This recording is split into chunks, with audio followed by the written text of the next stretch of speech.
So, welcome back. We're continuing our escapade down the referential and the network. So, in the previous episodes, we kind of spoke a bit roughly about kind of my introduction to art and some of the references and thoughts that I kind of have about it. And I just generally find the field quite fascinating. And as I mentioned, I made a brief series where I spoke a bit about my work, my early works. And within that context, I recognize that there is space for a narrative where I've come to enjoy um, oral practice quite a bit, I think.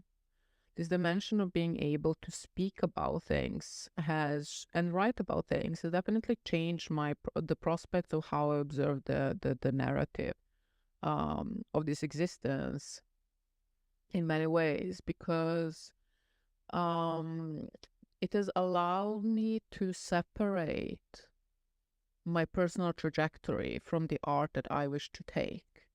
It has also kind of allowed me to take the social activism and my own agency within the scope of conditions that I want to improve on this planet as an artist and as a person. And then kind of gauge that and pin that against the art that I actually want to make. And I say actually, it's not that I didn't used to make art that I didn't want. It is more that the process has led me as opposed to also me kind of diverting the process in certain directions. And I've kind of feel, I feel that's what kind of this escapade has provided me, this ability to understand when to push and when to pull, when to work alongside the process and when to push against it in many ways. And I think it's quite fascinating because I don't think that I would have even thought of phrasing this as such or thought of it, of compartmentalizing it as such, if this age that we live about has not been one defined by the seismic shifts on so many levels. Like on one side we have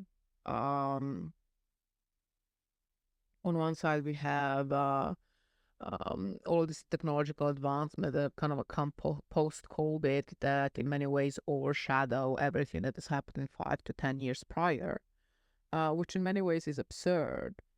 But I think it's quite interesting to see how this change of this dimension of exchange um, comes to define not solely the work, the how we look at the work and kind of incites novelty or has incited novelty, but a certain dimension of exchange and social flux created conditions for emergence of this type of content as you're seeing now, where both artists and professors or and all the different individuals have the capacity to share their own narratives and their own knowledge within the prospects provided by internet and Twitch, YouTube, whichever streaming platform you kind of choose to have. So kind of even now, this moment where I have three different cameras in my face filming this are the tokens of the change that has truly washed over our planet. And I think the most fascinating aspect of it is that we're just on the beginning of it. We're just standing on the brink. In many ways, what is happening now, I feel that the time that we are defined by is in many ways something that I would call the second or the third digital revolution. I think first would be Alan Turing. Second would be introduction of personal computers to most of the Western homes. And then the third would be probably now. I'm not sure if potentially can be also the second. The first one is Alan Turing, and then the second is now. if we're kind of speaking about the magnitude of change that is bound to happen, but also introduction of the personal computers kind of is the same. So potentially we all can define this as the third digital revolution. It is truly a fascinating age, and it's defined by unprecedented interconnectedness, with this capacity for public speaking and global outreach has truly changed the way of our interaction for good. And that it might appear quite obvious to a lot of people what I'm saying right now, but how many could have predicted everything that has happened through COVID on the technological and digital sphere and the art scene? Like how we all know everything until we kind of don't. And I feel that if there is something that the last 5 years have taught me, is that you kind of never know what is around the corner. So it's interesting kind of looking at this expedited connectivity exactly from the pace of exchange that is happening and incessantly increasing pace. I think last time I spoke a bit briefly about cultural epicenters and future and past facing.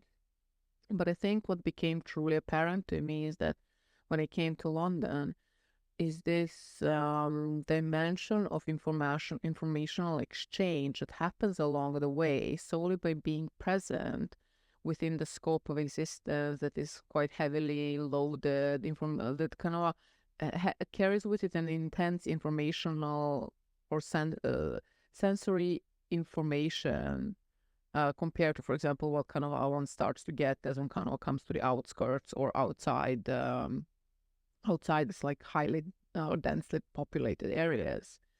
I think one of the most peculiar aspects of this existence is exactly that: the quicker the pace of informational exchange and the closer one kind of comes to incessant elevation of information and its transformation within the context of transcendental language and practice, the more it becomes apparent that a future is always happening somewhere. It does remind me a bit on this track, like heaven is a place on earth. I can't. Does anybody remember who had that? Like, I'm not going to sing, but it kind of like it points out that everything that we imagine is happening is actually happening on planet Earth as we imagine it to do so. So I think it's going to be interesting and appreciative thought that I appreciate. And there's another thing that I mentioned last time, and that is the evolutionary process. And so the manuscript that I wrote is based on the is based on the propagation of the evolutionary process, which is something that I find highly interesting, exactly within the context of manifestation, where everything that kind of has emerged and occurred, everything that we have around us, everything that the eye reaches as we kind of glance over the surroundings, is an extension of that process, is a materialization of that process. So in many ways, even the devices that I'm connected to, so the microphone, the screens, the camera that is kind of filming me, all of those are extended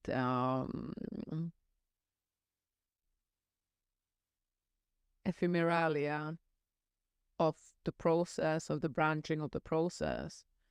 And it's kind of interesting to me looking at it from the point of absurdity of how a cell that started, that was incentivized to propagate and proliferate, is a source of origin for everything around us. And I'm currently sitting here and kind of looking into lights and cameras, and it's kind of interesting to me to observe how also these levels of apprehension and permissibility have changed drastically. I remember like initially in social media, kind of being too much on or being too exposed was quite taboo. And today I have a very different a very different mindset when I'm approaching this. Like the reason why I'm creating this context is because I'm truly fascinated by knowledge, and I'm fascinated by the exchange of knowledge alongside the world, especially within the navigational context and the context of categorization. So, um, within that scope, it becomes interesting looking at this as looking at what is happening on the premises of informational exchange. And it kind of also goes back to the accuracy and speed of propagation and adoption on many levels. And I think, as I said, we live in an unprecedented age, and in many ways, what we're currently territorializing is for us a sort of phase transition.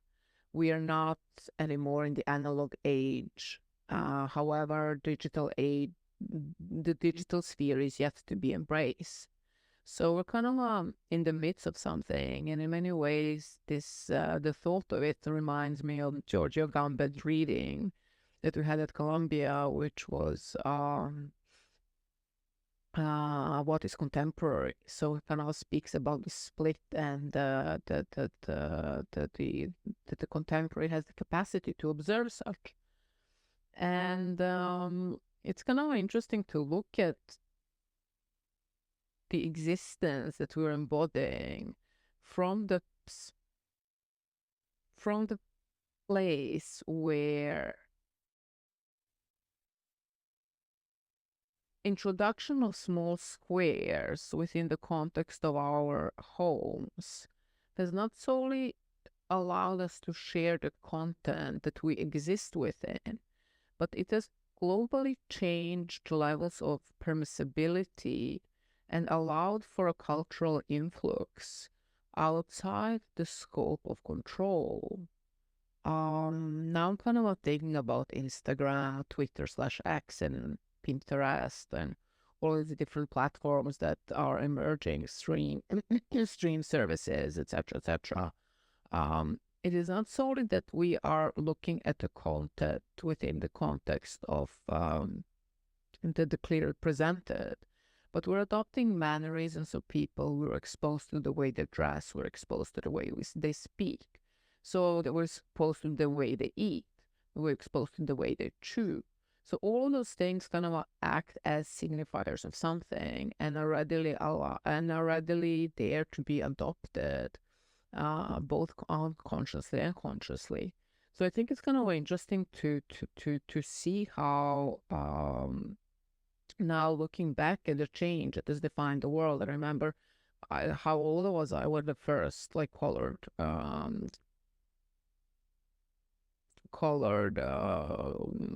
phones came about, or like the iPhone 1 or whatnot. They become so interesting because mm, given the pace of previous distribution of technological advancement, while there is a lot to be said on the topic, I don't think I've ever could have dreamt that a decade will pass between, let's say, the first iPhone and to what we have today. Um,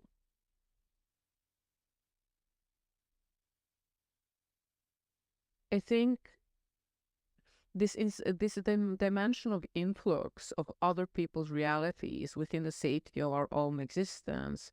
So it was also kind of led to like this observational reverberation where the exchange happens on the premises um, where boundaries do not exist anymore in the way as they have done before. So, what was once geo-separated consciousness has entered into this state of flux where there is very little control of what is happening and how it's happening. And to me, it's quite beautiful to think about that this is the next step from the evolutionary process. And especially kind of going back to these levels of possibility that are offered by our capacity for mesmerization and immersion. It does us it is quite interesting to see how social media has led to this dimension and enhanced it, and how that kind of connects to potential for digital art and kind of further escalates toward dimensions such as speciation and categorization of our race as a human race. But I think also an interesting question to be asked within that context is who, what, where, and why, because we are on the other side of the screen readily adopted the fruits of someone's labor. But it's quite interesting to think about and to examine. I do hope that a lot of you will have and take time to examine how all of these movements occurred, because that means that whilst we didn't even know that we needed any of such, somebody was 5 years ahead in the future, approximately, planning all this. And naturally now there's so many companies that are working with time frames 10, 20, 50 years of prospects, especially within the context of technological and pharmaceuticals. So it is very interesting to have the capacity to be here, that the first influx of social media, such as Facebook and then like squares as on Instagram, has kind of led to this capacity where free speech proliferates within the context of truly interesting dimensions, I think. And I'm kind of looking a lot at the young people now and the type of content they're posting. Even this dimension of exchange where the narrative has moved away from this darkness that has pervaded the post World Wars Europe, is interesting to observe exactly within the scope of tracks as Pharrell's Happy, kind of coming all about. So we have been exposed to a form of a shock, in a sense, where a big cloud has risen and dust is yet to fall to see where we're kind of going to land. Because I don't think that we as species, as adaptive as we have had the capacity to deal with the pace of exchange that has occurred on so many levels. And it's it's truly peculiar looking at it from this point of view, where what was once highly regulated, so information has been and in many ways still is highly regulated, and where the precision and propagation of pathways was something that was cultured and taken a long time, has been expedited by the sake of through means of technological advancements. And that does provide a platform for quite a few interesting questions to be asked, exactly within the context of who and what stands behind all of that, all of what we're observing. And I think it's kind of interesting looking at it, where every historical narrative that has ever occurred has been dominated and defined by the objects imbued in the sentiment of the era. So every time and space has had its own aesthetical component, aesthetical and material component, where how we look at the past is by dating the objects that we can align with the time frames we think they will fit within. So up until now, we've had quite a steady historical canon where succession of any narrative has always been has always occurred within the context of exchange on the premises of objects that define historicity. So if one thinks about the objects, they also kind of exist as manifestation of the process and the sentiment that has accompanied the era.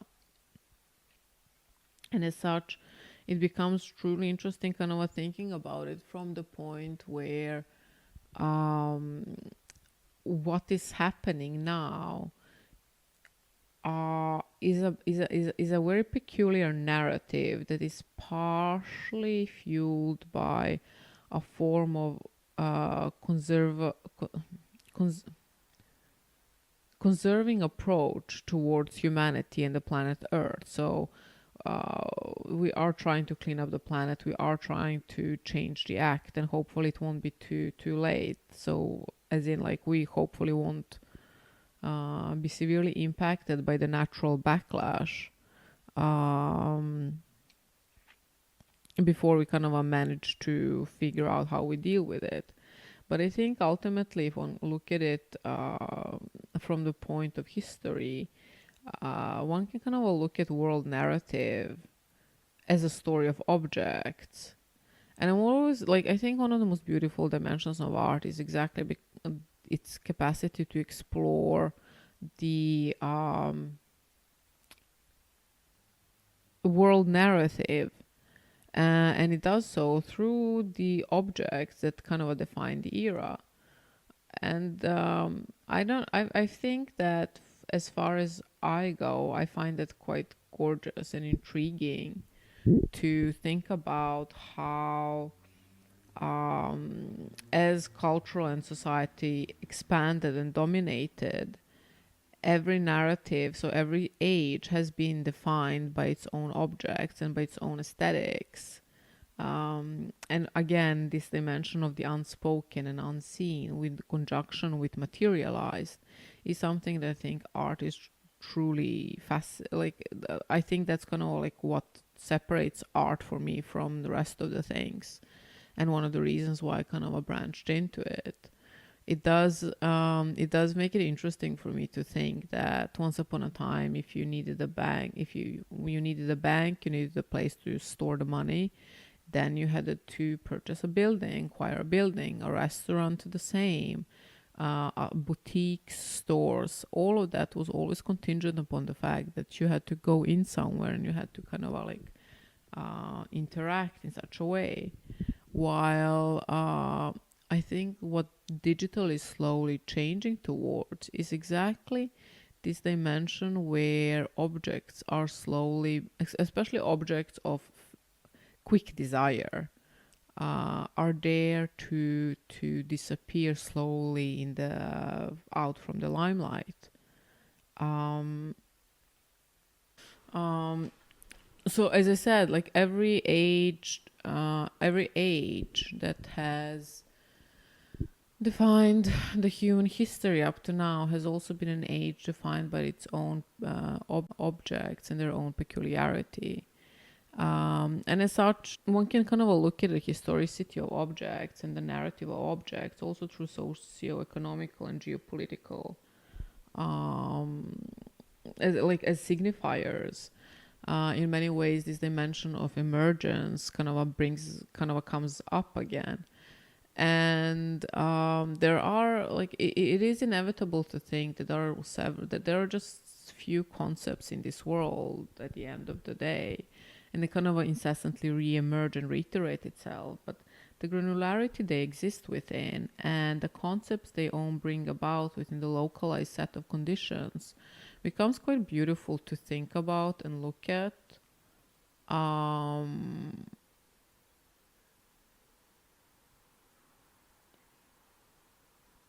Exactly from the point of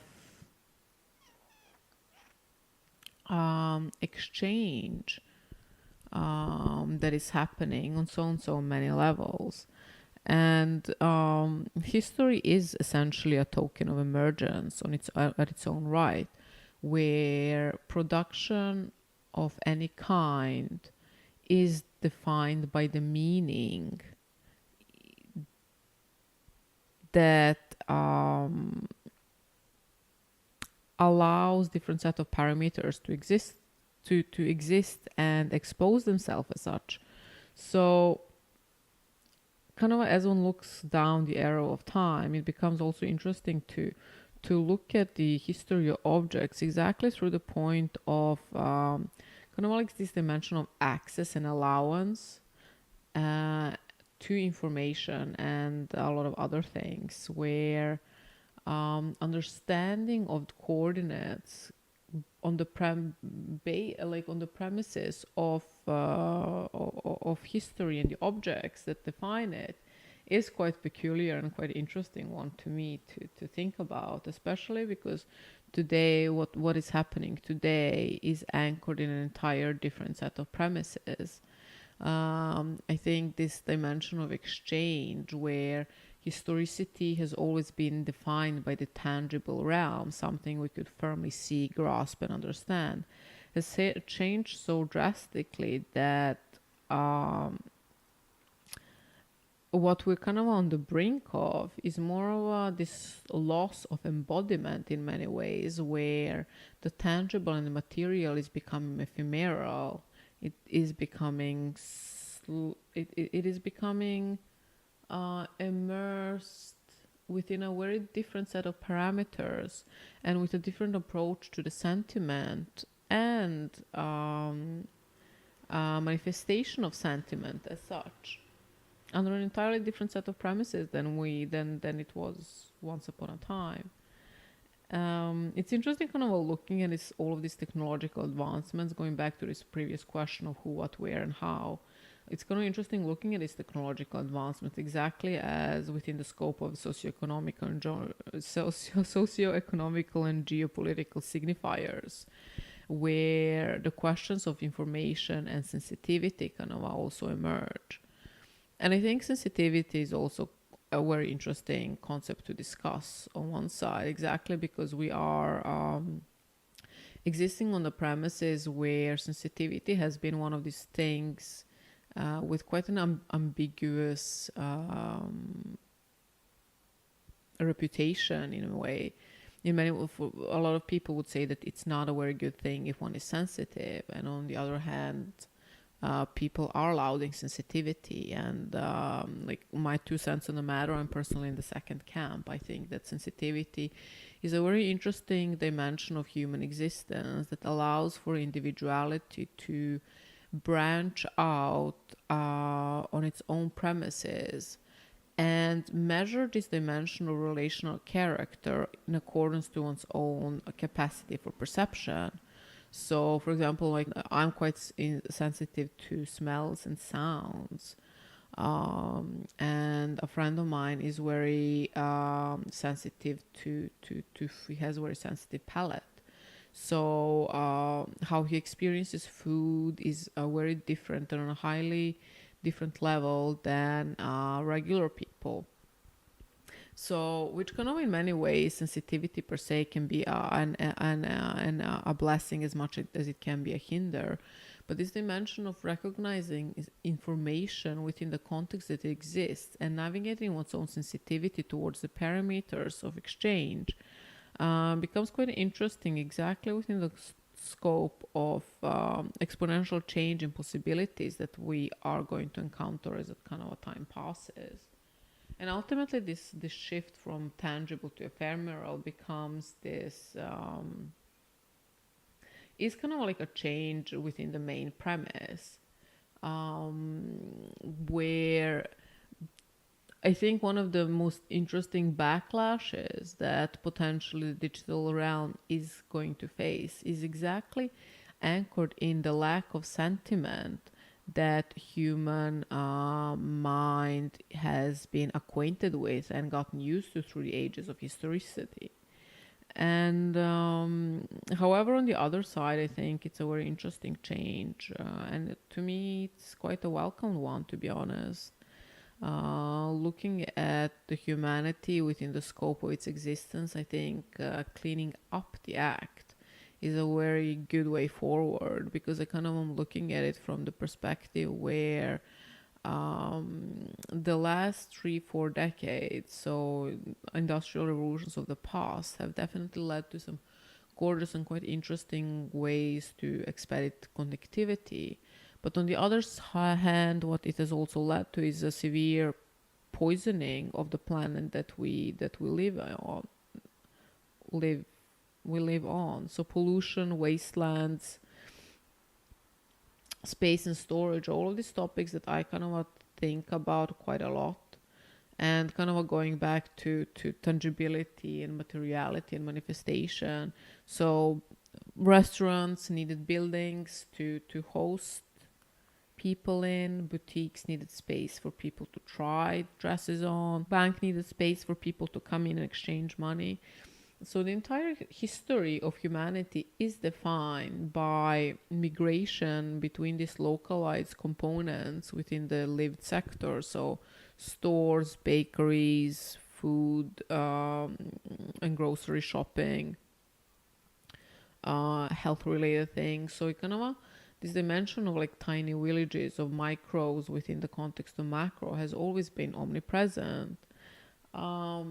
But I think like what is changing drastically now is also the level of interaction, where one is not bound anymore by the localized, and one is not more bound by the tangible in many.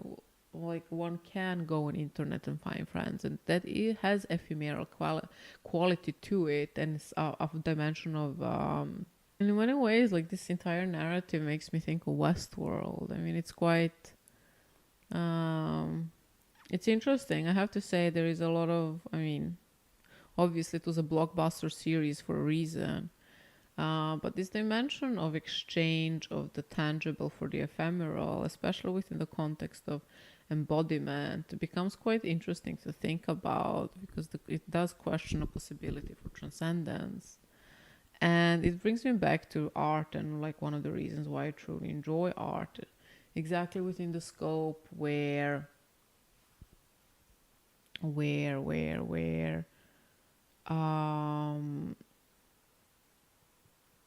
this dimension of mesmerization and immersion allows for a good question to be asked that is anchored within the prospects of holding the focus over time within that state. We all know when you kind of fall into the movie that a hour or 2 or 3 can pass without one casting a single glance over what's happening. But on the other side, we kind of have this dimension where the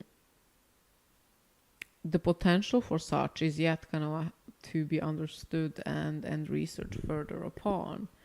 And this entire discussion does bring one back to the blue and red pill, like dream machine. Are we already in there? Would it matter? Would you, if we're not, would you choose to go into it? And this discussion about the vessel we are in within the context of consciousness also kind of becomes like highly pertinent. Mostly because when I kind of think about who, what, where, and how, who, yes, there are communities, and then there are communities that are immersed in knowledge, that are immersed in understanding of gaming, and they're immersed in different sets of narratives that allow them to explore across culturally and across the globe when it comes to references. So this dimension where hubs that will also, I also feel like science fiction novels were something that was quite prevalent within the communities that we're speaking about. So this dimension of exchange that happens through the absorbed material that surfaces within the context as it is known to us becomes, I mean, to me it is quite beautiful, because it does put technological advancements at the forefront. within the context where they existed signifiers. And within the successive narrative, it will become interesting to see how far and how quick we will move within that context. Um, and I think it's quite difficult for a lot of us to still kind of get used to the idea that screens are connected to art within its context, exactly within this dimensional materialization, and how does that account for manage- manageability of the parameters that kind of enter into the equation. So a truly peculiar place we're kind of living in, like and time we're living in, and looking at it, it's interesting to kind of also think about desire. I think within that context, where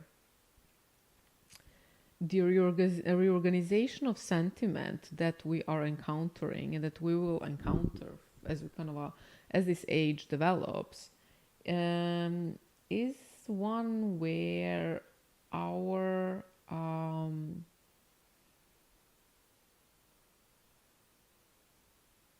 moving away from ownership, and I don't necessarily support the move away from ownership of the type that Bill Gates is heralding for. So I don't think that I think owning a property is not a bad thing.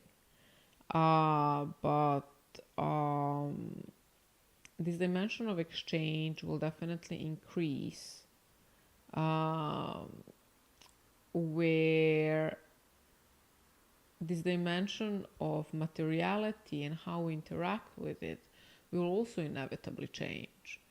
And I'm kind of thinking, going back to ephemerality and the cleanliness of the process, I have much bigger faith in the fact that potentially we'll be able to wire computers, all of the storage units that exist within the scope, within the known scope, that can be kind of like made into working towards a symbiotic relationship with nature and environment, where I think like any set of improvement of conditions within the human narrative is also one that defines the status and the coordinates of the planet as it is. And to many people, this might be both quite apparent, but also simultaneously quite straightforward.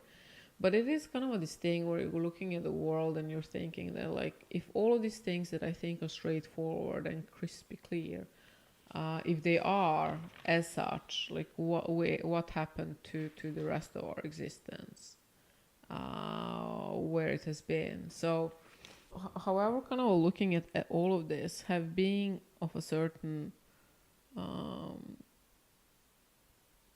within certain confinements, it is interesting thinking about all of the opportunities that the world as such is currently providing us with. And AI models are just a superficial layer of it. I think there are so many more interesting ways of accessing that type of knowledge rather than kind of looking at the painting of it per such. But how one deals with this dimensional materiality is a fascinating one, based on the premises where we are kind of standing on the brink of something utterly bizarre and unprecedented. And if we think that the bizarre has happened, I think we're more in towards the right. So I'm kind of curious to see where it will lead and how it will lead, and because a lot of these topics and all of these questions do connect to art, and art connects to them, and they kind of exist within this reciprocal reverberation, and that's something that we'll kind of start speaking more later on. I think next time we will speak a bit about what is art and how this dimension of dealing with it. But I think today's episode, if it is reserved for something, it is to truly appreciate how absolutely wonderful but weird this world is turning, and its own coordinates within it. So just like from the point of existence, I think like from the point of kind of reading this article, if there are things that one should remember within today's episode, that is exactly this dimension of Pinocchio and lying and manifestation within the bodily context on one side, and on the other side, there is this dimension of exchange. And I think it's kind of interesting looking at this from the point of change in the world narrative, where objects become obsolete, is a peculiar one to me. And not solely will the world change on many levels, but I also think how we interact is also kind of up for grabs and redefining. And I think this exchange that is happening is actually one of the more interesting changes that is also happening to the planet. And I mentioned previously the context of desire and existence within the context of desire. It is interesting to see what will happen to humanity when this dimension changes towards purely digital, as in the context of how we're experiencing and the sensitivity we have to digital becomes the one mirroring what we have at hand today. But I also think it's quite beautiful to observe from a point where